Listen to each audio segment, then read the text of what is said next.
Cadê você, né?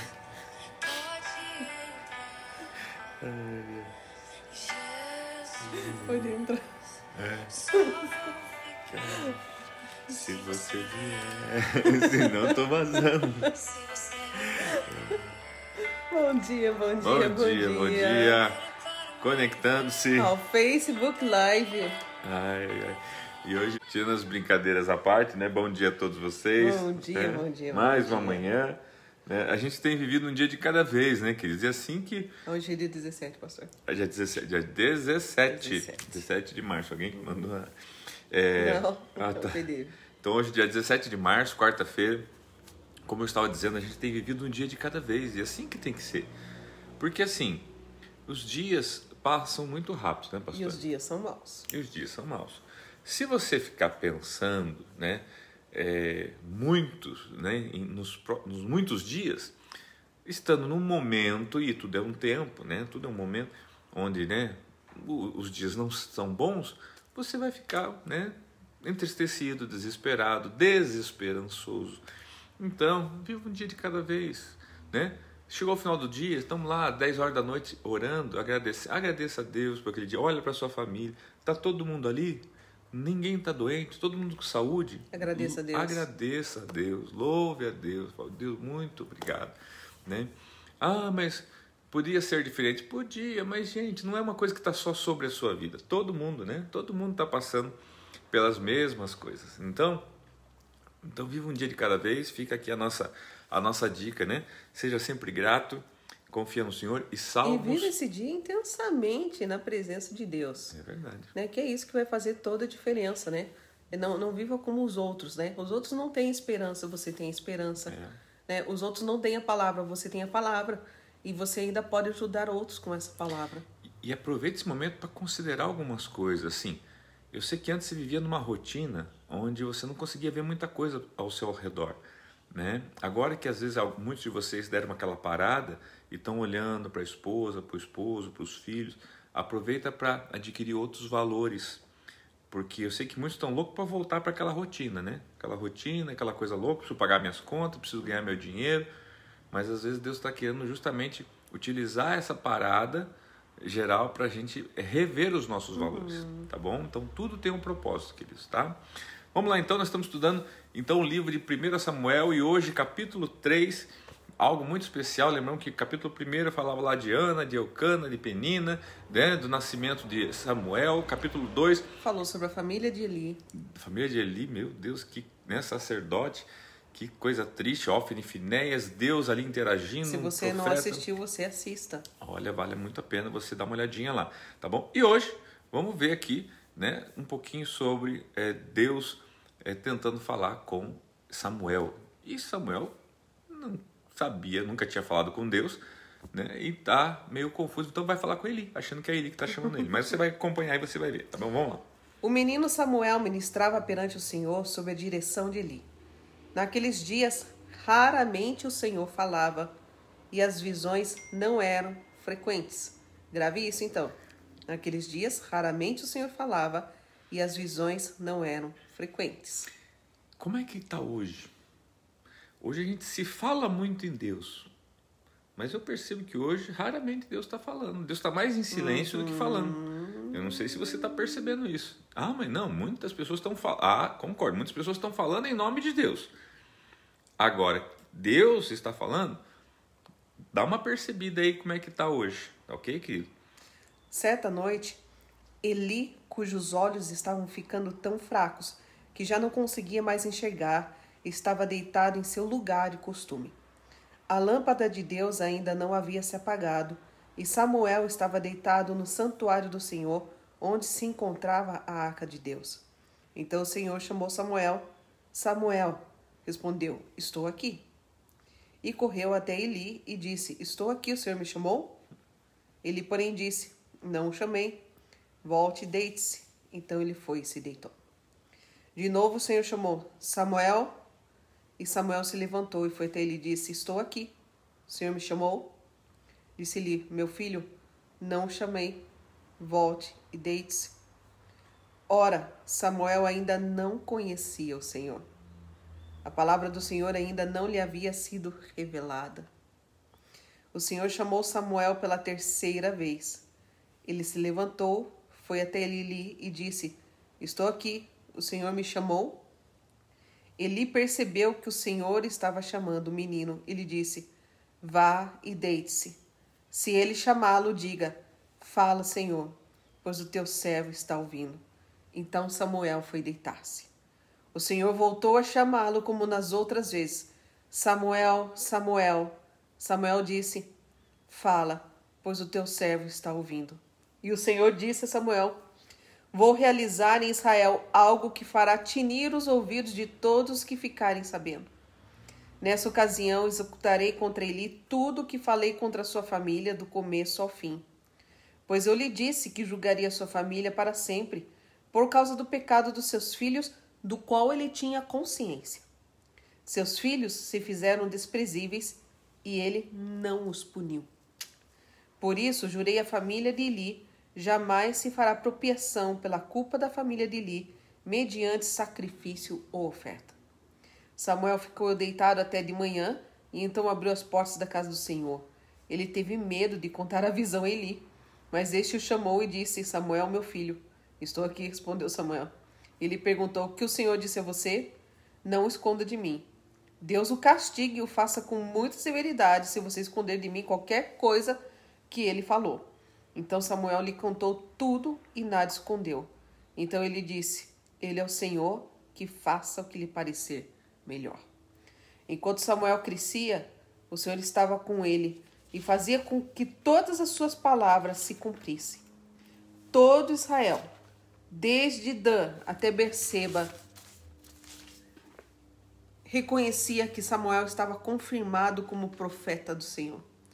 O Senhor continuou aparecendo em Siló, onde havia se revelado a Samuel por meio de sua palavra. Amém, queridos? Um texto não foi tão longo, né? Foram 21 versículos. E aqui conta o quê? Conta a experiência, né?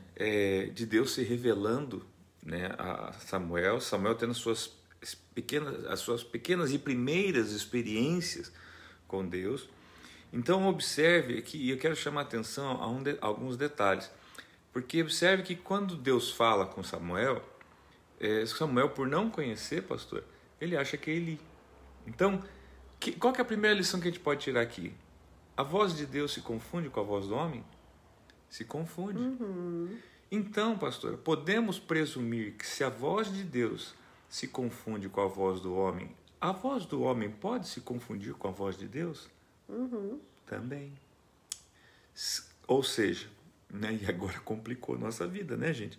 Porque se da mesma maneira que eu e você podemos ouvir a voz de Deus, assim como Samuel, e justamente por não ter tido essa experiência antes, Samuel achou que era Eli chamando, né? Então a gente ouviu Deus, mas achou que era o homem, e foi perguntar lá a Eli, né? O que você me chama, né? Estou aqui. Né? Então, quer dizer o seguinte, muitas vezes hoje pode ser que eu e você estejamos também ouvindo a voz do homem, achando que é Deus. Por que eu estou pontuando isso aqui? Porque nós estamos vivendo tempos onde mais do que nunca, né, precisamos obedecer a Deus, como diz a nossa profeta Regina, né? Obediência, né? Mas como é que vamos obedecer se não tivermos certeza que é Deus? Então há uma palavra que a Bíblia diz assim, que se chama discernimento. E discernimento não é entendimento, vamos precisar ter discernimento. Mas voltando aqui um pouquinho ainda para o texto, a gente vê que também ele tem esse discernimento, porque quando ele percebe que Samuel chega a primeira vez, você me chamou? Ele, não chamei, vai dormir. Imagina, eu acho que ele acorda ali no meio da noite, já foi acordado no meio da noite, aquela coisa ruim, né? Alguém me chamou, vai pra lá, né? Deixa eu dormir, né? Tá tão gostoso aqui, todo meu sono reina aqui. Não, vai dormir, menino. Daqui a pouco ele vem de novo, opa, o Eli, na experiência que ele já tinha, pera lá, isso não é normal, né? Isso não é normal. Como? Daí o que ele faz? Ele fala assim, Samuel, Se acontecer de novo, Na terceira vez, né? né? Na terceira vez... Ele demorou, né? Demorou. Um pouquinho. Demorou. Se acontecer de novo, né? Pergunte, né? Senhor, né? O seu servo está aqui, esse que o seu servo está aqui, fala, né? Fala que eu te escuto. Quer dizer, então agora ele vai e ele discipula, né? Samuel, ele ensina Samuel como Samuel deveria se portar mediante aquela situação para que Deus... Eu fico pensando se Eli conseguiu dormir depois. Porque pensando, né? Eu falei assim, que Deus está querendo falar com Samuel, né? Pelo retrato, pastora, do todo, eu percebo que eles estavam tão desconectados de Deus Que ele dormia, né? que ele dormiu. Porque assim, é como hoje. Assim, as pessoas, mesmo tempo que elas estão preocupadas com o que Deus Tem a falar. mas não estão preocupadas com o que Deus pensa acerca delas. Porque você veja, Deus já tinha avisado Eli acerca dele e dos filhos. Já. Por que Deus avisou? Que era para fazer algo, um juízo sobre os filhos? Não, era para dar tempo para faça alguma coisa pelos seus filhos. E a gente vê aqui no capítulo 3 que agora então Deus falando para Samuel, olha, avise Eli que eu vou cumprir o que eu disse acerca dos filhos dele, a da família dele. Porque olha, Porque ele não no fez 11, nada.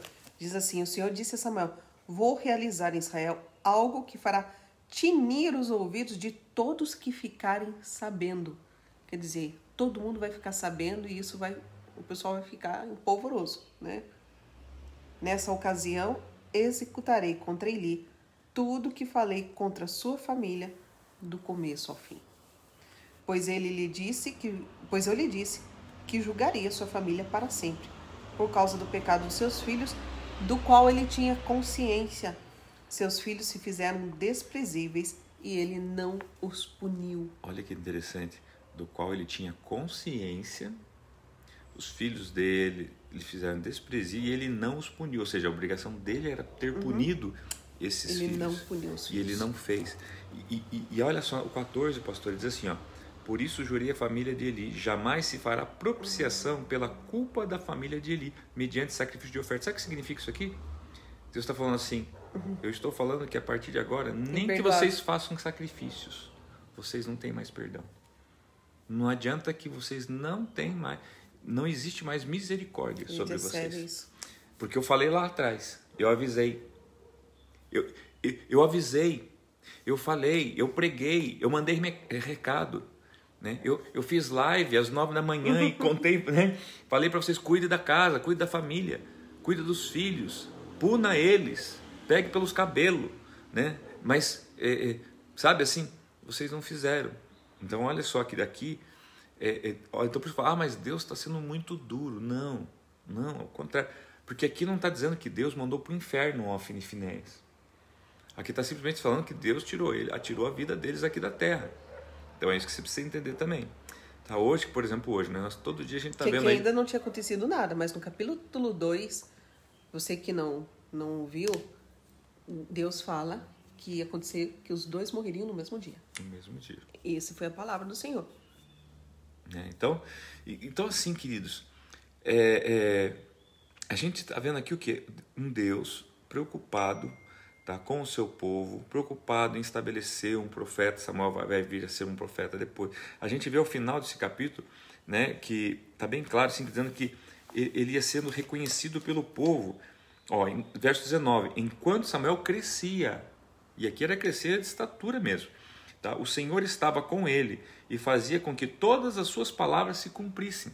Então observe que era como se Deus estivesse reforçando à medida que ele crescia, ou seja, né?